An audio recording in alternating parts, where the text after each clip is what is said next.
नमस्कार सर्वांना. कसे आहात तुम्ही? मी सोनम, तुमचं सोनम्स रेसिपीमध्ये स्वागत आहे. आज आपण बनवणार आहोत मऊ आणि लुसलुशीत अशी इडली. इडलीसाठी आपल्याला हवं आहे 3 वाटी तांदूळ आणि 1 वाटी उडदाची डाळ. 3:1 असं प्रमाण घेतलं आहे. हे अचूक प्रमाण आहे. या पद्धतीने तुम्ही इडली केली तर अगदी छान मऊ अशी लुसलुशीत होते. मी 3 वाटी तांदूळ आणि 1 वाटी उडदाची डाळ असं वेगवेगळं रात्री भिजत घातलं होतं. म्हणजे ज्या दिवशी आपल्याला करायचं आहे त्याच्या आदल्या दिवशी रात्री मी पाण्यामध्ये वेगळं तांदूळ आणि वेगळी उडदाची डाळ भिजत घातली होती. आणि दुसऱ्या दिवशी सकाळी मी मिक्सरमधनं बॅटर काढलं आणि एक 15 ते 20 मिनिट मी कडकडीत उन्हात ठेवलं आणि त्या दिवशी ज्या दिवशी मिक्सरमधून काढलं त्या दिवशी मी रात्री इडली केली होती. तर बॅटर असं उन्हामुळे आणि आपण छान भिजवल्यामुळे छान असं फुगलं आहे. याच्यामध्ये मी अजिबात पाणी वरतून घातलं नाही आहे. जेवढं मी मिक्सरमधनं फिरवताना पाणी घातलं होतं तेवढंच मी पाणी वापरलं आहे. त्याच्यावर मी पाणी घेतलं नाही आहे.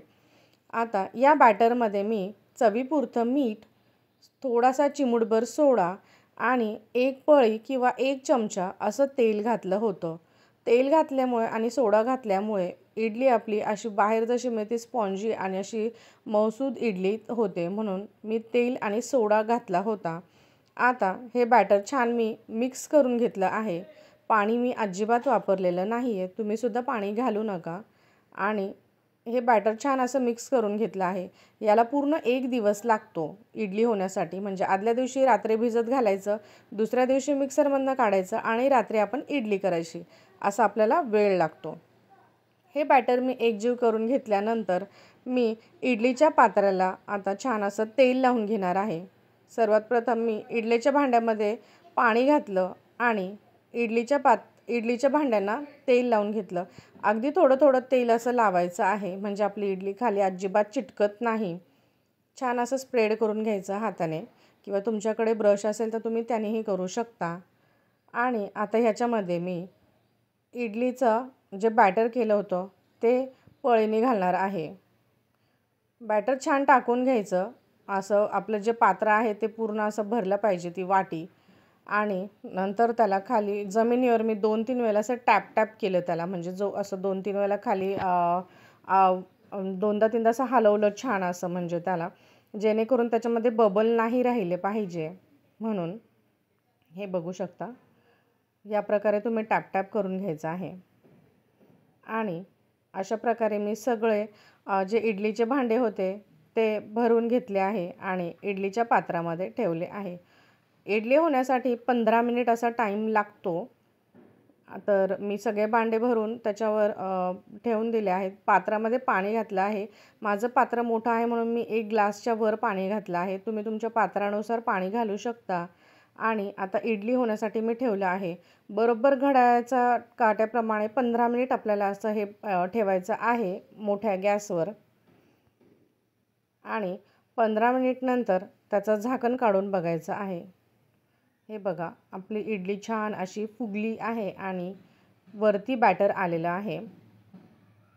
चाकूने किंवा चमच्याने आतमध्ये घालून बघायचं आहे. जर चमचा छान असा वरती आला तर आपली इडली झालेली आहे. हे बघू शकता तुम्ही, इडली छान अशी मस्त अशी फुगली आहे अगदी. चाकूने मी बघितलं तर माझी इडली अगदी छान अशी झालेली होती. तुम्हीही या प्रकारे इडली केली तर तुमची इडलीसुद्धा अगदी अशी छान होईल. फक्त उन्हामध्ये आठवणीने ठेवायचं, कारण उन्हामध्ये ठेवल्यामुळे तांदूळ आणि डाळ अजून छान असं फसफसते आणि आपली इडली अशी छान अगदी होते. म्हणजे पीठ जे आहे ते असं त्याला जाळी यायला लागते. म्हणून आपण उन्हामध्ये आपल्या इडलीचं बॅटर ठेवतो. आणि जर आपल्याकडे भात असेलच, शिळा भात पांढरा केलेला म्हणजे सकाळी वगैरे केलेला, तर तो सुद्धा तांदूळामध्ये मिक्सरमधनं फिरवताना काढायचा आहे. कारण शिळ्या भाताने सुद्धा आपली इडली छान अशी लागते. आपली इडली तयार आहे.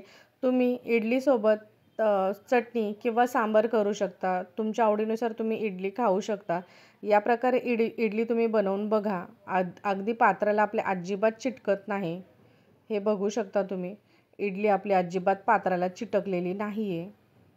कारण आपण तेल आणि सोडा घातला होता म्हणून. आणि बघा अगदी जाळीदार आणि फुगलेली इडली आपली तयार झाली आहे.